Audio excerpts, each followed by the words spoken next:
Selamat datang di channel Pemuja Malam. Jangan lupa like, share, and subscribe ya. Terima kasih.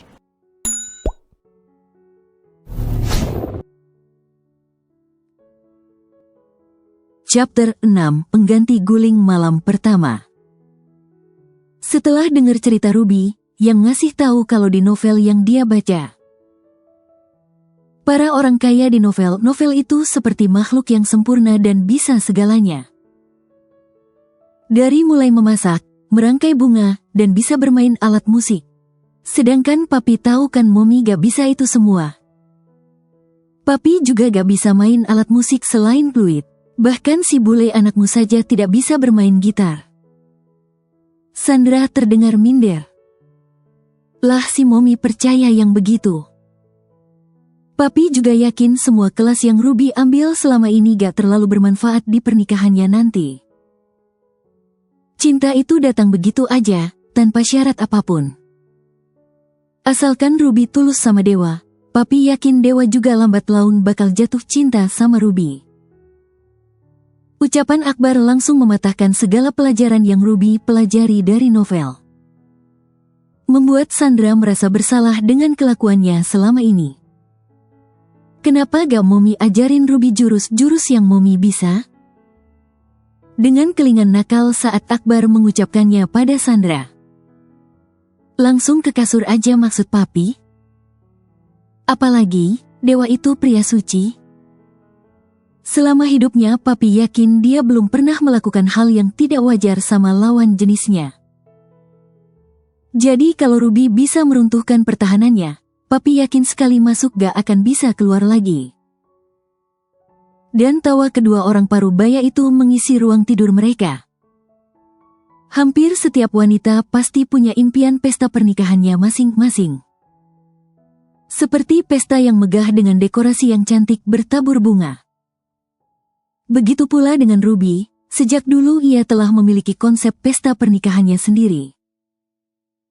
Sebuah pesta pernikahan meriah yang dihadiri oleh para orang-orang terdekatnya. Mengenakan gaun pengantin yang cantik dengan riasan wajah yang membuatnya jadi pusat perhatian karena pangling. Dan semua hal yang Ruby impikan sejak dulu itu seperti diwujudkan oleh Sandra dengan sangat menakjubkan.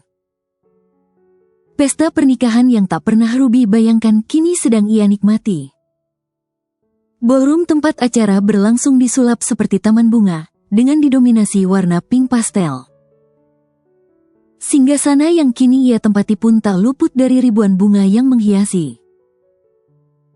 Layaknya sebuah singgasana seorang putri dan pangeran, begitu cantik dan mewah. Ruby terpaku melihat pemandangan cantik yang ada di hadapannya.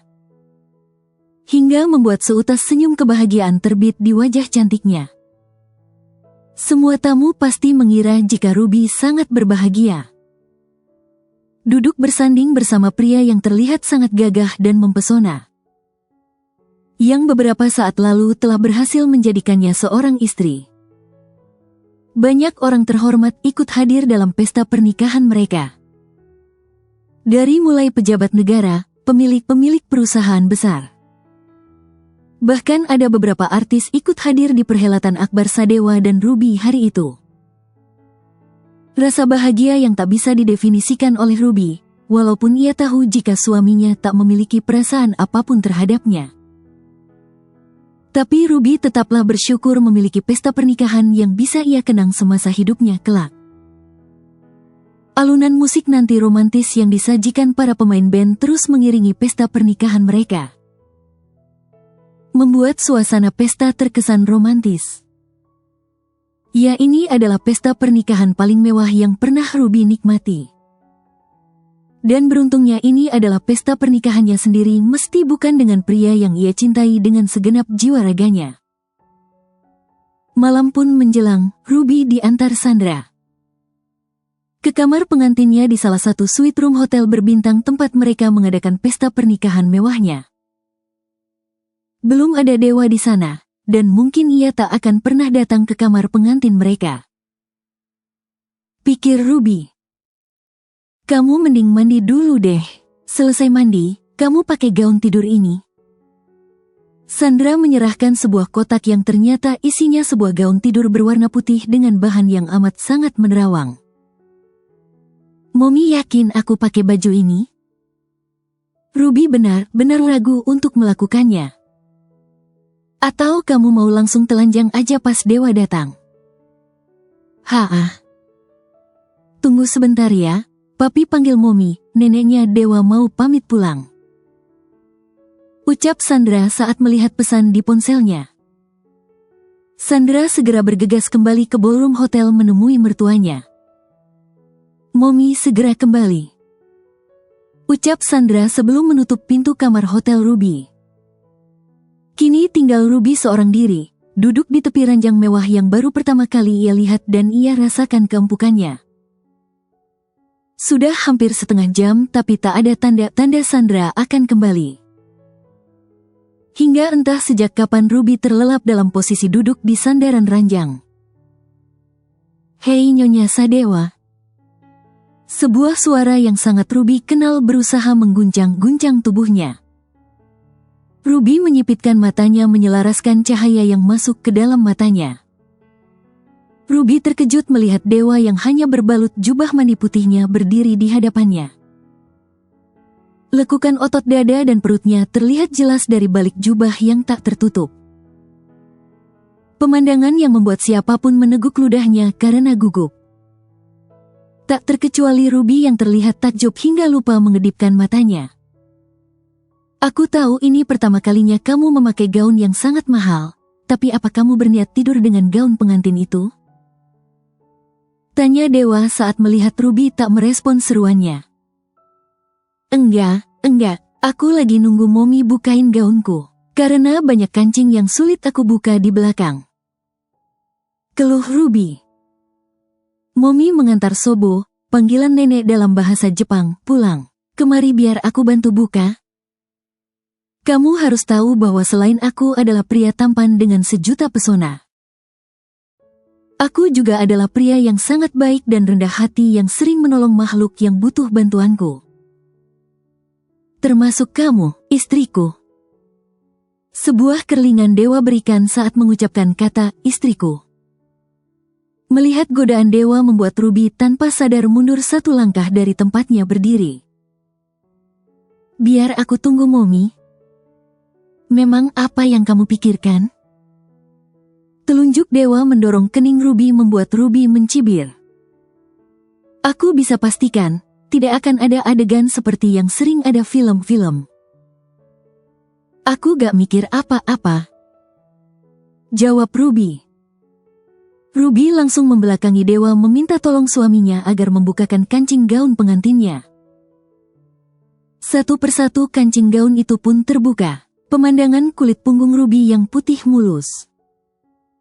Karena hasil polesan Sandra selama beberapa bulan terakhir ini, membuat seorang Sadewa merasakan sesuatu yang belum pernah ia rasakan. Tiba-tiba saja hawa panas menyerang tubuhnya. Perempuan ini bukan levelku. Dewa menepis semua rasa yang membakar birahinya. Udah belum? Tanya Ruby saat tidak merasakan tangan suaminya di punggungnya. Karena Dewa memang tengah menikmati pemandangan mulus punggung Ruby, istrinya. Jawab Dewa gugup. Kamu kenapa, muka kamu merah? Telapak tangan Ruby langsung menggapai kening dan pipi suaminya, menyamakan suhu tubuh Dewa dengan dirinya. Sakit.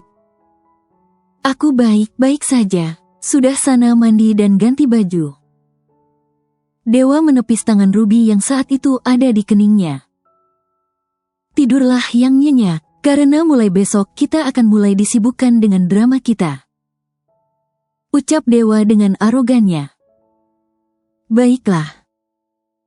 Ada kekecewaan dari nada suara Ruby, walaupun ia tahu suaminya memang tak memiliki perasaan lebih terhadapnya.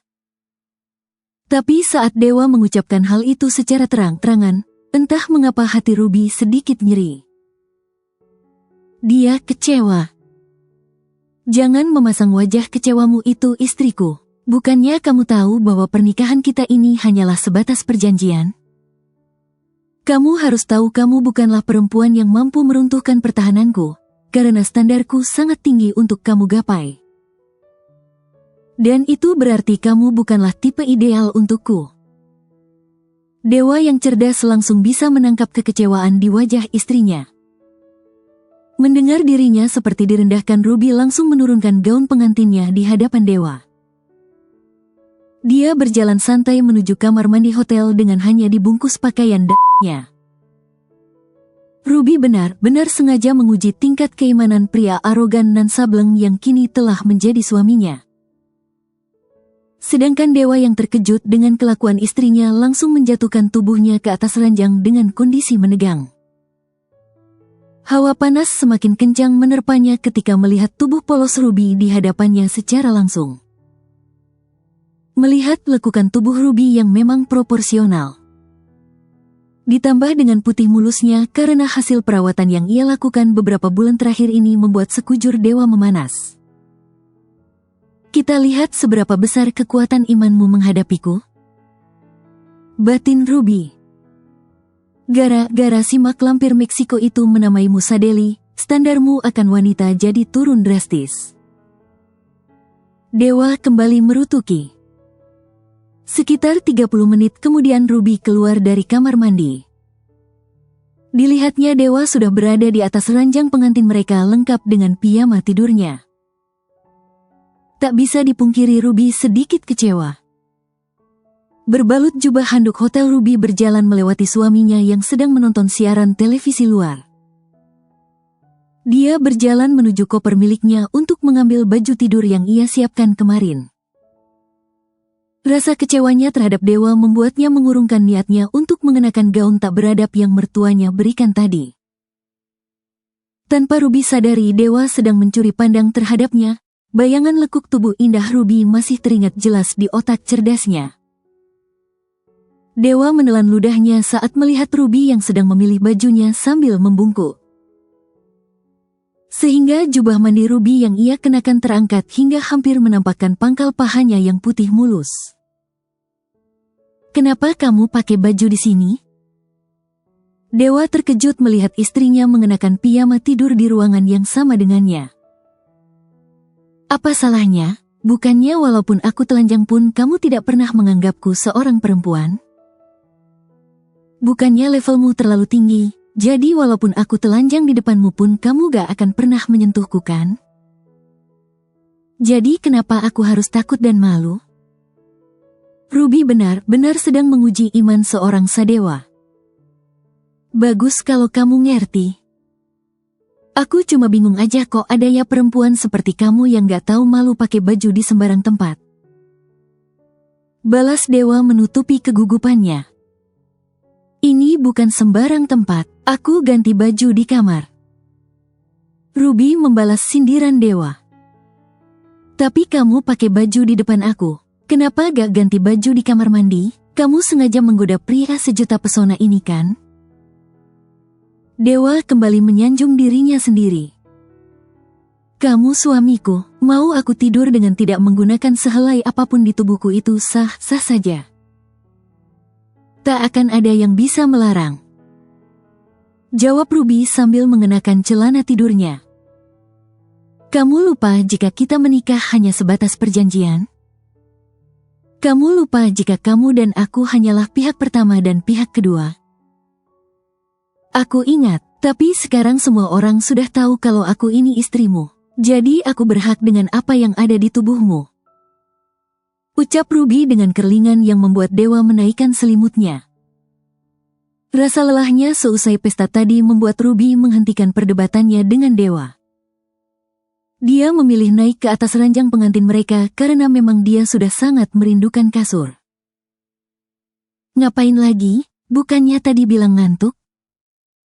Jangan pernah mengharapkan malam pertama seperti layaknya sepasang pengantin baru Nyonya Sadewa. Dewa seperti tak ada lelahnya menyindir Ruby. Aku lagi cari guling. Kenapa di sini cuma ada bantal? Setahu aku ini kamar termahal yang Momi pesan buat kita. Tapi kok gak ada gulingnya? Apa mereka lupa nyimpen guling di kamar ini? Bahkan kini Ruby tengah mencari ke lantai karena siapa tahu guling yang ia cari terjatuh ke lantai. Tiba-tiba saja Dewa terbahak-bahak setelah mendengar ucapan istrinya. Dia langsung dapat menyimpulkan jika ini adalah pengalaman pertama istrinya tidur di kamar hotel. Dasar rakyat jelata, hei kenapa kamu begitu kampungan sekali Nyonya Sadewa? Kamu benar-benar sangat tidak cocok untuk aku miliki. Mulut berbibir tipis itu kembali mengeluarkan sindirannya. Ruby mengerutkan keningnya, bingung mengapa suaminya berbicara seperti itu. Ini hotel dengan standar internasional, jadi mana ada guling di kamar ini? Aku yakin ini adalah pengalaman pertamamu tidur di hotel. Dewa masih tertawa. Untung saja kamu bertanya pada suamimu yang sangat tampan, gagah dan dermawan ini, jadi tak ada yang mengetahui kebodohanmu. Cih. Tapi kenapa aku menyesal ya kamu yang tahu duluan kalau aku kampungan? Andai Momi yang tahu duluan, aku pasti gak akan dikatain kampungan. Ruby sewot sambil memasukkan tubuhnya ke dalam selimut. Ruby yang terbiasa tidur memeluk guling, membuatnya sulit tidur. Dia terus saja mencari posisi yang nyaman untuknya. Walaupun dia sudah memeluk bantal sebagai pengganti guling, tetap saja Ruby sulit tidur. Ada apa lagi, Hani? Apa kamu benar-benar tidak bisa tidur tanpa memeluk guling? Sindir Dewa lagi. Ruby langsung menghadap suaminya. Dia tidak menyangka jika Dewa pun masih terjaga. Kamu belum tidur? Tanya Ruby. Apa aku mengganggu tidurmu? Ruby merasa bersalah. Dewa hanya mengangkat bahunya dengan pandangan masih tertuju ke layar televisi yang sedang menayangkan film action. Aku belum mengantuk saja, tidurlah jangan hiraukan suamimu ini. Aku tahu pesonaku memang sulit untuk kamu hindari hingga kamu sulit tidur, iya kan? Ruby hanya menaikkan sudut bibirnya mendengar ucapan narsis suaminya. Dewa. Dewa. Ada apa? Aku ngantuk, tapi tak ada guling yang bisa aku peluk. Bisa pinjam tubuhmu sampai aku tidur?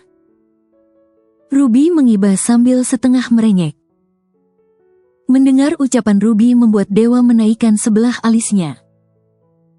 Sambil menatap sinis wajah istrinya, mencari keseriusan dari mata berbulu mata lentik itu. Apa si Marimar yang menyuruhmu melakukan ini? Dewa mulai curiga. Tidak. Ruby menggeleng cepat sambil menguap. Dewa memperhatikan wajah istrinya. Matanya sudah terlihat sangat merah menahan rasa kantuknya, bahkan wajah lelahnya tak bisa ia sembunyikan. Dia terlihat kesulitan memeluk bantal hotel yang besar dan lebar itu, menandakan jika Ruby memang tidak bisa tidur tanpa guling. Hanya malam ini, ucap Dewa. Kamu boleh meminjam tubuh penuh kehangatan ini hanya untuk malam ini. Apa? Ruby bingung dengan ucapan suami narsisnya itu. Aku mengizinkan kamu memelukku malam ini. Ingat hanya malam ini. Anggaplah ini adalah hadiah pengganti malam pengantinmu. Ruby langsung menggeser tubuhnya untuk mendekati tubuh suaminya. Dengan malu melingkarkan tangannya di perut Dewa yang seksi dan menindih sebelah kaki Dewa dengan kakinya. Mereka tidak tahu jika ini adalah awal keterkaitan mereka satu sama lain. Dewa benar-benar menyesali atas ucapannya yang mengizinkan Ruby untuk memeluknya sebagai pengganti guling. Semalaman Dewa benar-benar tidak bisa memejamkan matanya sama sekali. Bersambung.